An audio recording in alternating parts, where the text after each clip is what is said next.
In this video, I want to talk a little bit about what it means to be a prime number. And what you'll see in this video, or what you'll hopefully see in this video, is it's a pretty straightforward concept. But as you progress through your mathematical careers, you'll see that there's actually fairly sophisticated concepts that can be built on top of the idea of a prime number. And that includes the idea of cryptography, and maybe some of the encryption that your computer uses right now could be based on prime numbers. If you don't know what encryption means, don't have to worry about it right now. Just need to know that prime numbers are pretty important. So I'll give you a definition, and the definition might be a little confusing, but when we see it with examples, it should hopefully be pretty straightforward. So a number is prime if it is a natural number, and a natural number, once again, just as an example, these are like the numbers 1, 2, 3. So essentially the counting numbers starting at 1, or you could say the positive integers. It is a natural number divisible by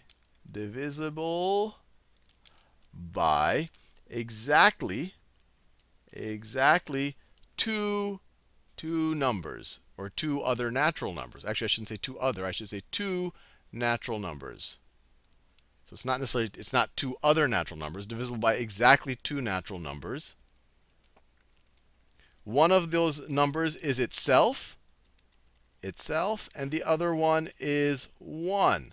Those are the two numbers that it is divisible by. And that's why I didn't want to say exactly two other natural numbers, because one of the numbers is itself. And if this doesn't make sense for you, let's just do some examples here and figure out if numbers are prime or not.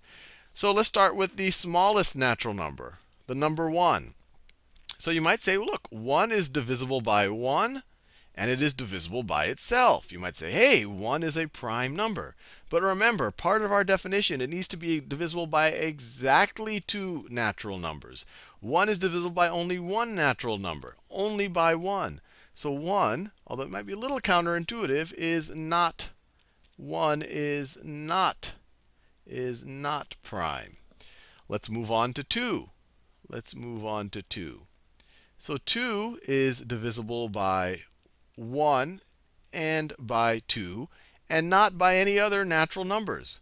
So it seems to make our constraint. It has it's divisible by exactly two natural numbers, itself, that's 2 right there, and 1. So 2 is prime. And I'll circle the prime numbers. I'll circle them. Well, actually, let me do it in a different color since I already used that color for the. Well, I'll just circle them. I'll circle the numbers that are prime.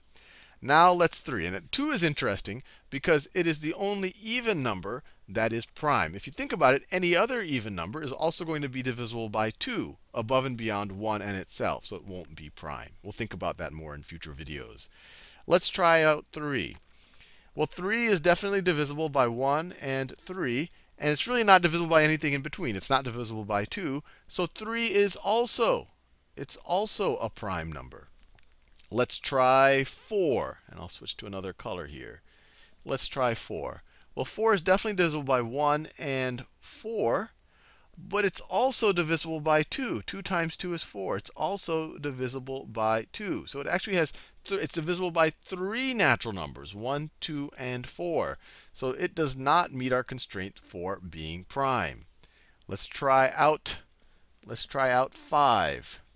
So 5 is definitely divisible by 1. It's not divisible by 2. It's not divisible by 3. It's not divisible by 4. Exactly divisible by 4. You could divide them into it, but you would get a remainder. But it is exactly divisible by 5, obviously. So once again, it's divisible by exactly two natural numbers, 1 and 5.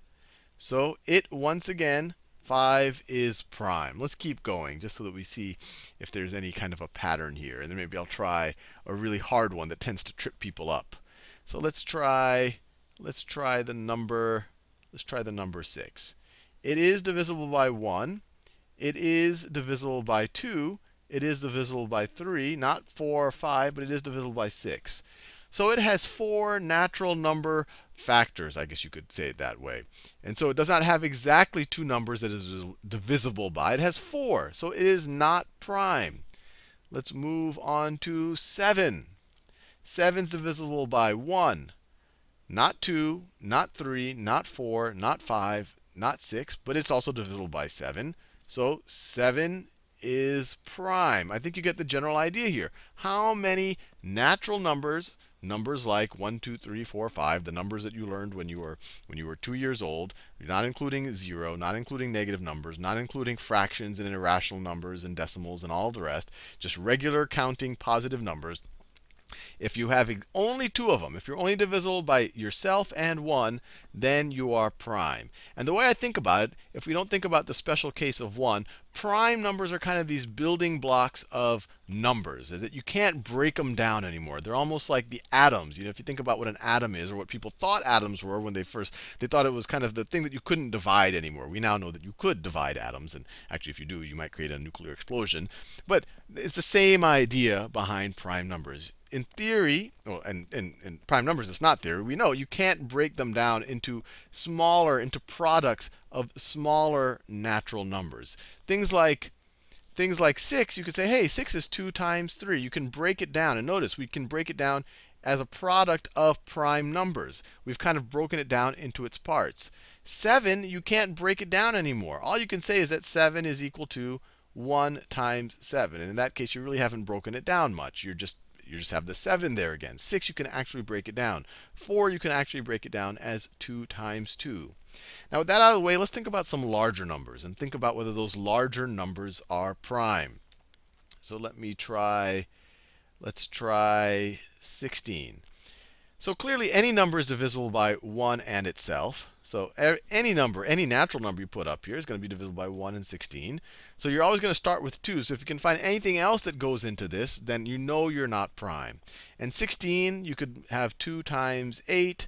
You can have 4 times 4. So it's got a ton of factors here above and beyond just the 1 and 16. So 16 is not prime. What about 17? 1 and 17 will definitely go into 17. 2 doesn't go into 17. 3 doesn't go. 4, 5, 6, 7, 8, 9, 10, 11. None of those numbers. Nothing between 1 and 17 goes into 17. So 17 is prime. And now I'll give you a hard one. This one can trick a lot of people. What about 51? Is 51 prime?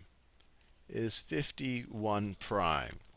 And if you're interested, maybe you could pause the video here and try to figure out for yourself if 51 is a prime number. If you can find anything other than 1 or 51 that is divisible into 51. It seems like, wow, this is kind of a strange number. You might be tempted to think it's prime, but I'm now going to give you the answer. It is not prime, because it is also divisible by 3 and 17. 3 times 17 is 51. So hopefully that gives you a good idea of what prime numbers are all about, and hopefully we can give you some practice on that in future videos or maybe some of our exercises.